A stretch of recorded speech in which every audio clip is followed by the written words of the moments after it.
Ուռը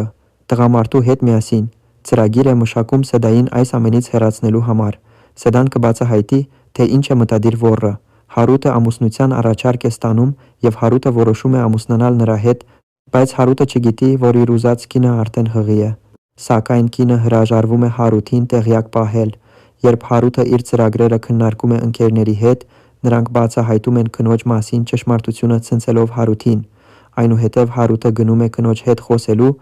ով կփորձի համոզել նրան պատմելով նրան կեղծ և տխուր պատմություն։ Հարութը պատասխանում է. «Ես չպետք է քեզ նման հարց տայի»։ Հարութը հայտարարում է, որ անկախ ամեն ինչից կամուսնանա նրա հետ, բայց կինը հասկանում է, որ նրանք պետք է դա արագ անեն, հակառակ դեպքում ինչ որ մեկը կարող է մտնել նրանց միջև և բաժանել նրանց։ Նա կհարցնի Հարութին, թե արդյոք նրանք պետք է ամուսնանան դատարանում, ինչին Հարութը կմերժի ասելով, որ ինքը դատարանում չի ամուսնանա, բայց դա բոլորը կպատահի բոլորի աչքի առաջ։